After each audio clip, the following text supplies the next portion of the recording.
number of friends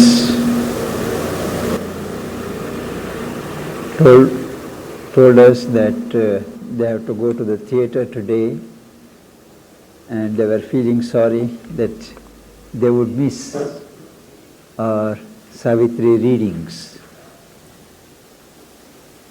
And then I promised them that we will hold over Savitri session till Sunday so that they don't lose anything. But we will be discussing, such of those who attend this evening, some interesting things about mother's life. And I think you will understand why I depart from our usual practice of studying Savitri today. There are a number of things, which are not common knowledge in mother's life, for the simple reason that she discouraged communication of details of her personal life. Sri Aurobindo also was reticent, but he did not object when people spoke about his life. But mother actually did frown on a number of occasions. I myself was a witness. She didn't like it, not out of any modesty or anything, but somehow she felt it was too personal. Somehow things are coming to light with which we can understand her better. If I can't help feeling that if we who have lived in the ashram for so many decades, if we had known something of this, we would have certainly spared her a lot of difficulties, inconveniences, irritations and the like, to which unconsciously, with the best will, we have subjected her. But we can't question her wisdom or the divine's arrangement in keeping us fairly in the dark of her personal reactions, what she expected,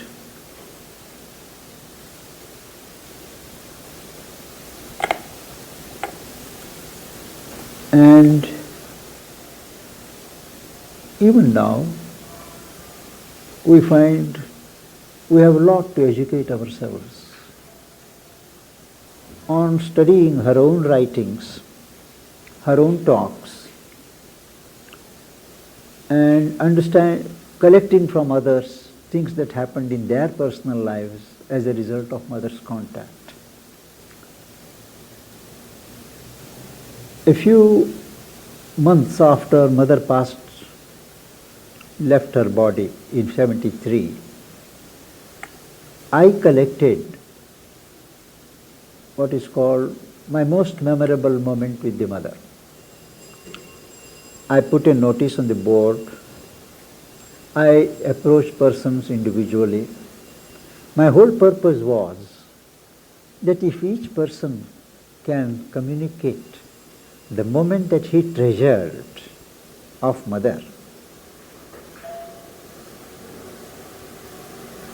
well, that could be a standing inspiration. Can you bring that collaboration on the table? Today, for instance, in a journal received from America, the round table varti, there are a number of poems in a journal called Collaboration, received from the United States. And in that, I was struck by a poem by one Venugopal. I have no idea who it is. But I read it once, twice, thrice, and now again I want to read. He says, I presume it is addressed to mother.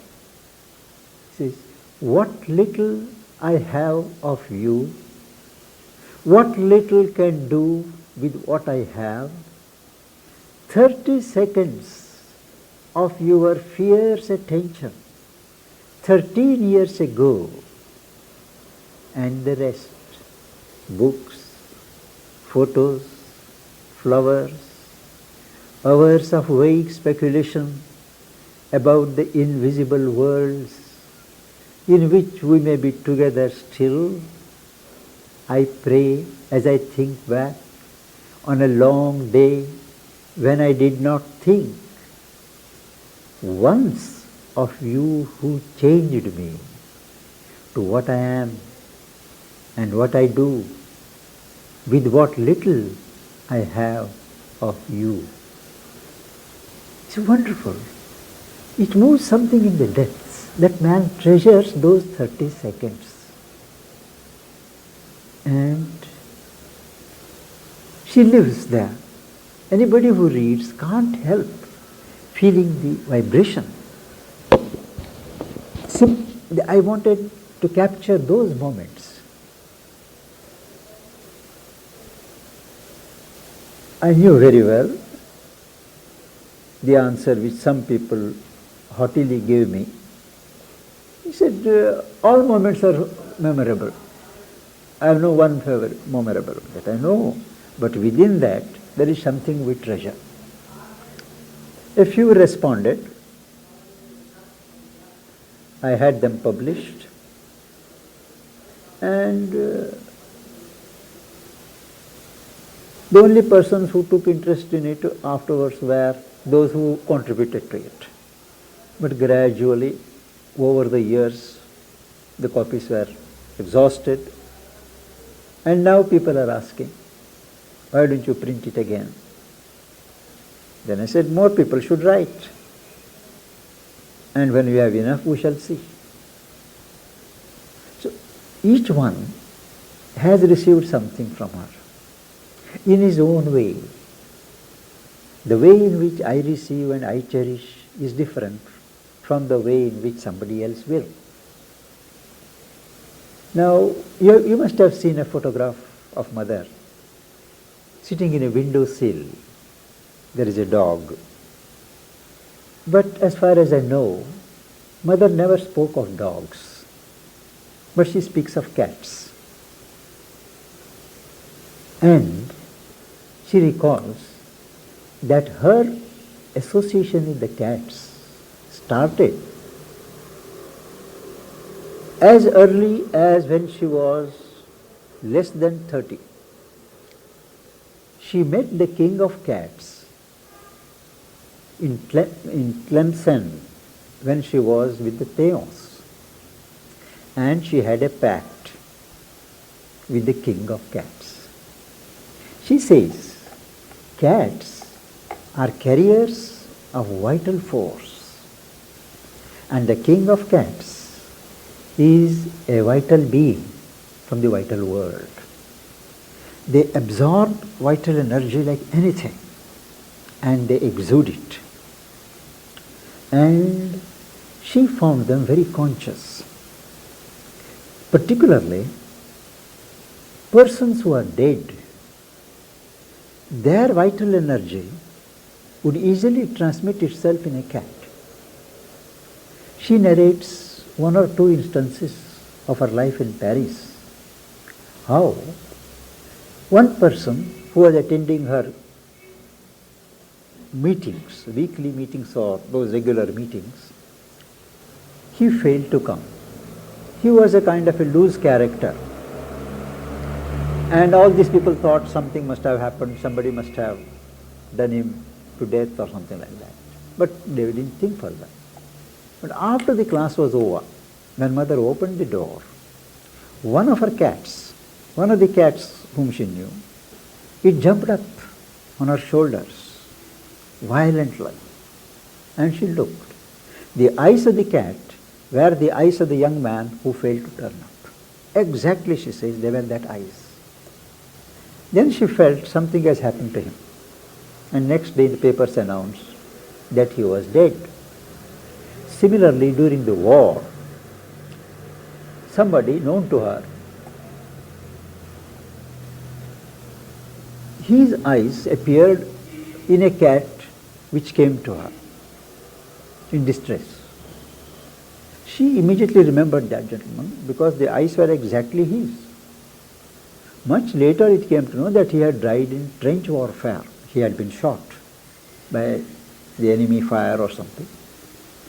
And she narrates these incidents that it is very easy for the vital energies of people who have died to enter into cats and let you know. Then, when she came to Pondicherry, she said she found a cat already there. She had not sought for it. It was a female cat. Then it got kittens. And she said she started experimenting in the cats to see how far their evolution could be furthered, because the possibilities of psychic development were very striking in the cats. And she encouraged them, she helped them. Sri Aurobindo also was very attentive to cats. He even in this building, not this, I think in the library building perhaps, I'm not sure, he used to separate the bones from the fish and keep the fish dressed in a plate for the cats. He was doing it regularly. And when they were meditating, Sri Aurobindo and the mother, on Sri Aurobindo's easy chair, a cat would come and sit. Nobody would disturb it. And as they went into trance, the cat also would go into trance. And she would make certain noises of experience in the trance. And mother says, once or twice a cat went so deep that she was afraid it might not come back. So she drew it, called it back. Then she speaks of a beautiful cat of which she was always afraid, because there was a tomcat with whom this would always fight. So one day when the cat went out, it didn't come back. Otherwise mother was guarding it throughout the night. Only in the morning she would let it go. But one day it didn't come back. No, before that there was another story. That is, one cat was foolhardy. It would go and catch scorpions and it would play with the scorpions. Number of times his mother says that she had to kill the scorpion and rescue the cat. One day it got stung and it came with a sorry face to mother. It was dying. Mother took the cat, put it on a table, called Sri Aurobindo. It seems Sri Aurobindo came, pulled up a chair near the table and sat. He didn't touch the cat, but he went on gazing at the cat for about 20 minutes. Slowly the cat relaxed, went to sleep, and when it woke up, it looked this way and that way and went away. Mother says it was not only with cats, but with number of people also. Sri Aurobindo never touched, but he only looked. But when he looked, she could see his subtle hand going and touching that person. And that person would be cured, would be healed. To continue about the cats. So one day, a cat of whom she was particular, as I was saying, he didn't come back. So she sent the servant, only to find that the cat was in great pain, it was had carried, and it died. So mother told Sri Aurobindo that this cat has been poisoned. Mother was felt very sorry because she says that cat had almost a child's consciousness, and she felt very sorry. At that time, she says she was with Sri Aurobindo, and a deep curse went out from her. She was feeling so sorry. A curse against anybody who poisons a cat. It was not just a momentary curse. Now that curse is so strong that it will operate for a long time. And this should be remembered and told by and to people who are likely to poison cats. Whatever the missions, there is a curse behind it. Mother was not usually given to cursing anything. She must have felt so deeply that it came spontaneously from her. And once, she says, the experimenting was over, then she said, stop it. She gave away the kitten, and one cat was left till it died by itself. And then she makes fun. She says all people here thought that mother was attached to cats. And people started keeping cats, and somebody kept even something like 20 cats. She said, nothing. I was doing for some other serious purpose. I was not attached to cats. So I remember, similarly, people misunderstanding her. At that time, there was a test match, cricket, in Madras. I don't remember exactly whether the MCC English team or West Indies, I don't know. And playground and things had been started just a few years ago. Mother was supposed to be very deeply interested in physical sports, more than yoga. There were controversies, Sri Aurobindo was replying and all that. So a little later, everybody started asking permission to go to Madras to witness the test match. She would see the letters and say, all right, all right, all right. Then she looked to somebody standing by her side and she said, they are all asking, thinking that I like it. That she liked ashram boys to go and see the cricket match. Thinking that I will be pleased, they are asking. And she didn't want to tell that I am not interested in it. Somehow she didn't want to tell. That was one of the instances when her very reticence misled people. And people imagined, mother likes this, mother likes that. She says, there is nothing that I like. There is nothing that I really dislike. We have to deal with situations as they develop. Now, another important thing that I wanted to say was, when people die, most of people are unconscious at the moment of leaving the body, because it seems it is a very painful affair, and that is why it is merciful that at that second one is unconscious. So after the unconscious movement goes, one wakes up in a different world, higher, different plane, subtle physical plane, world. And there all kinds of entities, forces, they all come rushing. And it's not very pleasant. So the person tries to get back into the body, which is normally his fortress. But the physical body is not there. So there is a confusion, gets perplexed, does not know what to do. It depends upon how much preparation you have made while living for dying. It is superstition to think that just by calling Rama or Krishna while dying, one is saved. It is not. If the whole being participates in that evocation of God at the last moment, then there is an automatic linkage between the higher consciousness and oneself.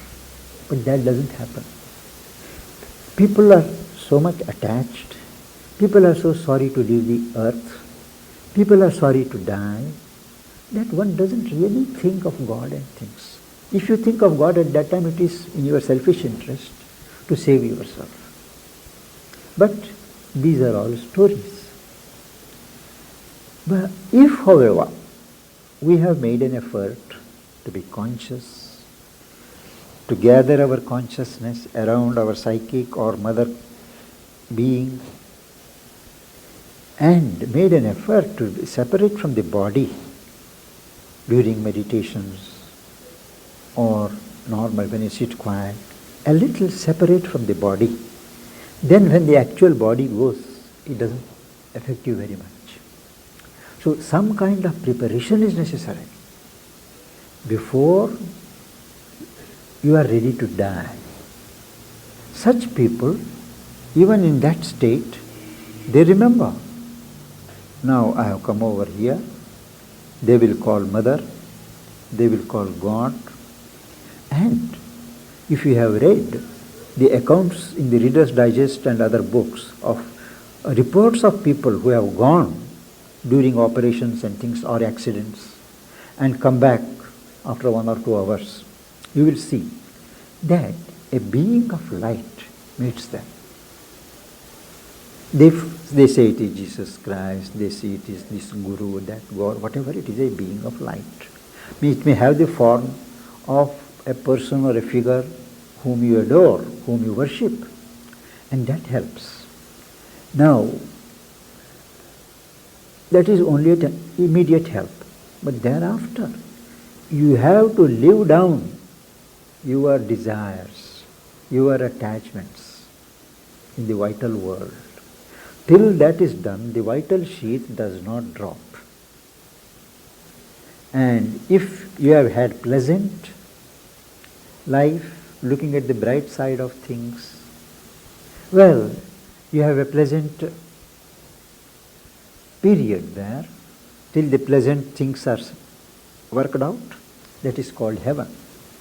If we are accustomed to be always looking at the dark side of things, depressed, angry, violent and all that, well, those things glorify and you are in hell. So whether it is heaven or hell, it is all self-created. And till all these things, samskaras, are exhausted, the sheaths in which the soul is enclosed do not fall off. After the physical vital sheath is fallen off, you leave the vital world, go to the mental world, and so on. And the mental world, mental sheath has to go, it's another subject. Now, all this passage takes time. And you are raw. Anything can fall on you. Anything can hurt you. And it's not a very pleasant thing. So, Mother says that from her very early age, right from the age of when she was about 20, she found herself busy in that borderland between the earth zone and the other worlds, helping people who are dying to cross over. She did not know who they were, what she was doing, but she knew the process and she was doing. And in course of time, she has constructed a passage of light from the earth atmosphere right up to the psychic atmosphere. And she says, Madame Theo told her, when she asked her, said, that is one of the part of the work for which you have come to the earth. So that anybody who is even slightly awake psychically will see this psychic, your light, and will be protected.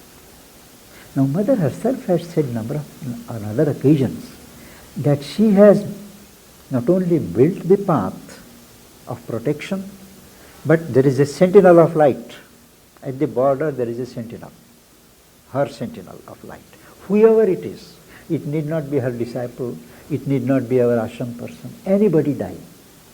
But if there is that soul, a little awakening, that light, that person responds to that light and he is laid safe without being hurt.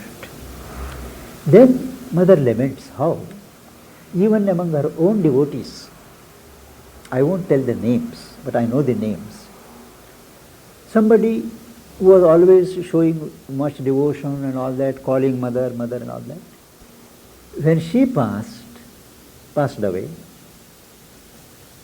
mother took special interest to go and stand at the door where the sentinel of light, there mother stood. But that lady just passed by mother without looking at mother.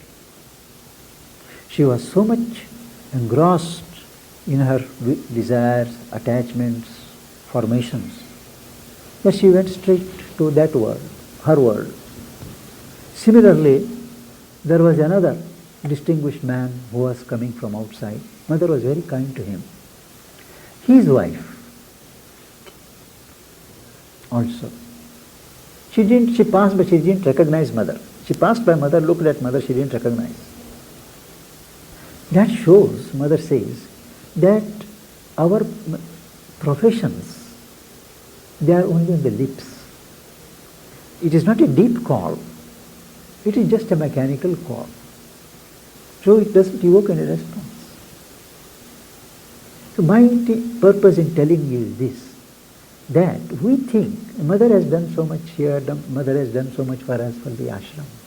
But she has done for the universe, she has done for the world, for everybody, whether in Tibet or China or Russia. When that person dies, if he has a call, if he is awake somewhere to God, he will be shown that path and led across that path of light. It has taken her long, but she has built it, been very silent about it. And all that is required is a little psychic awakening, sensitivity, to feel affinity to love, tenderness, beauty, things like that. You know, not hard, some softness, some flow of consciousness towards the divine, if it is there. This corresponds to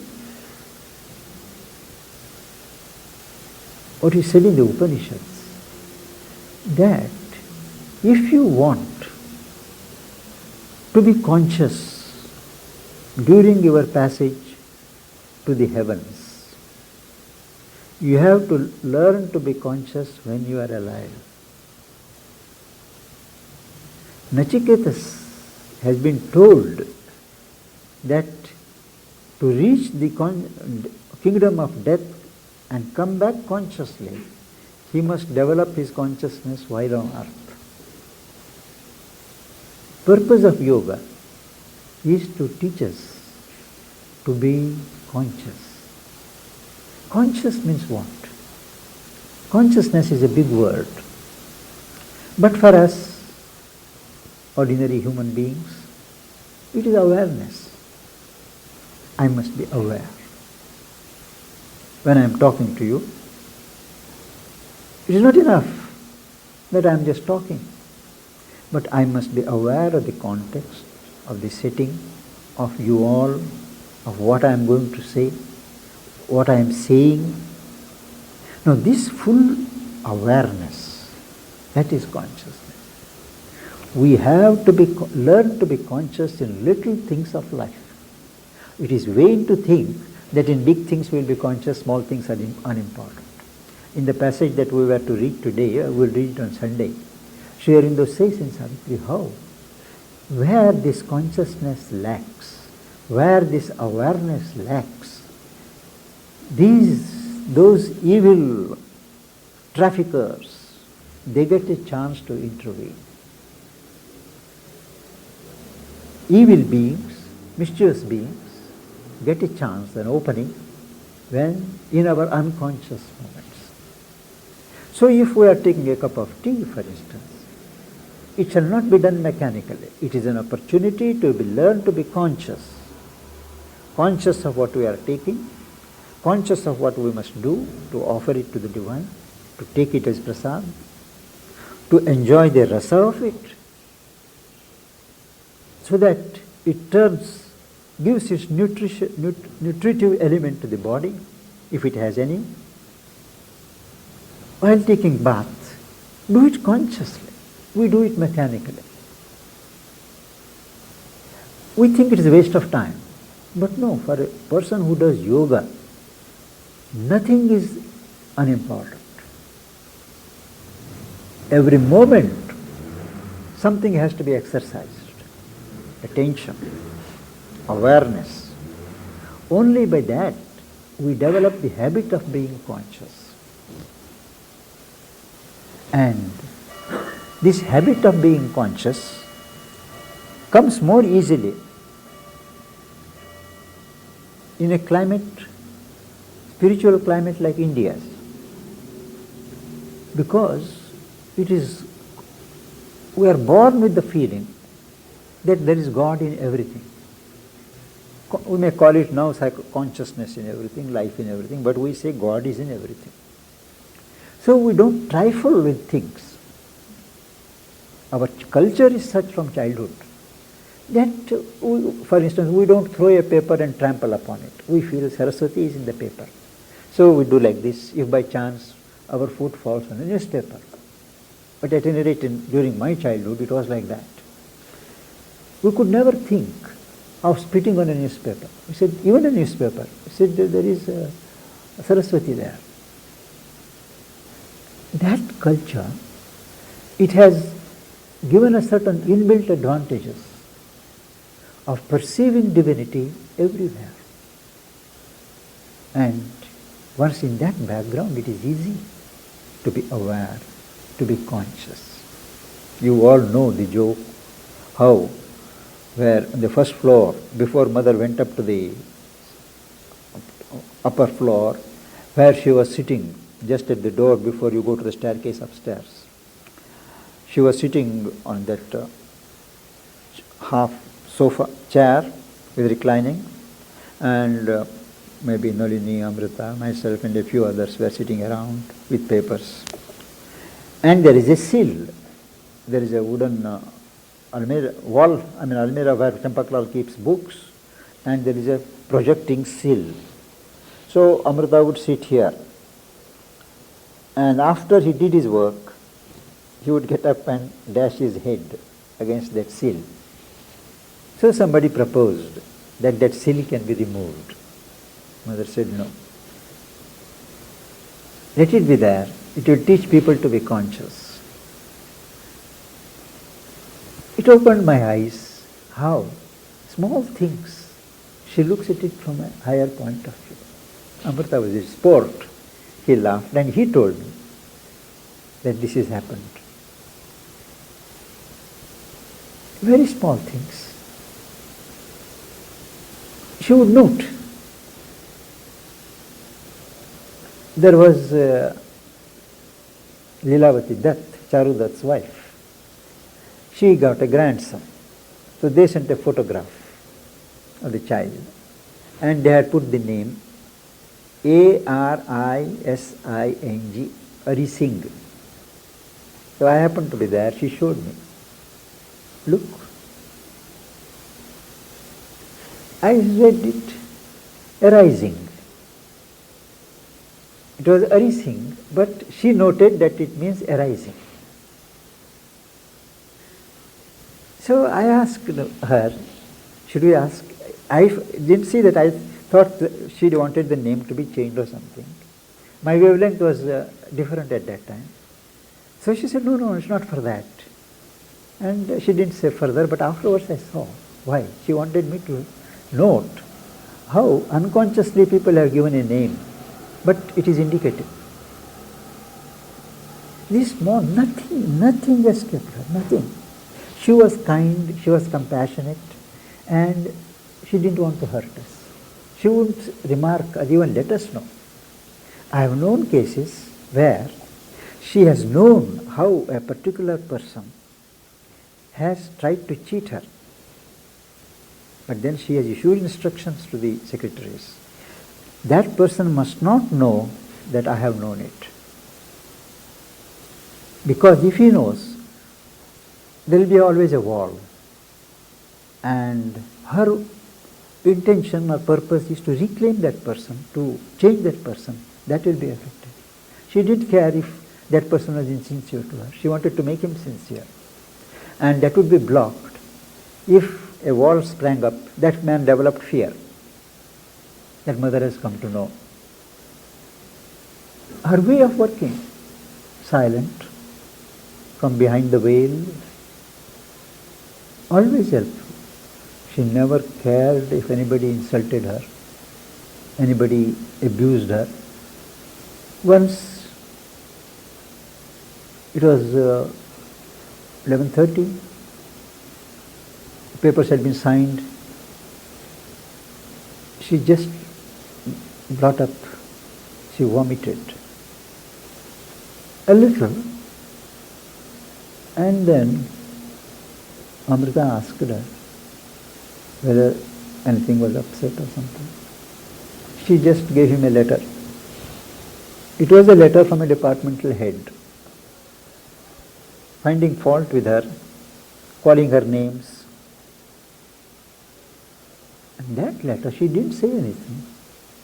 But that the ill will behind that letter, it struck and she vomited. But I have seen her very kind to that person and giving whatever that person wanted whenever he came. That person doesn't know that the particular letter of his has caused that thing to mother. She forbade us from telling. That is compassion. I think I've talked enough. 5 minutes we can meditate.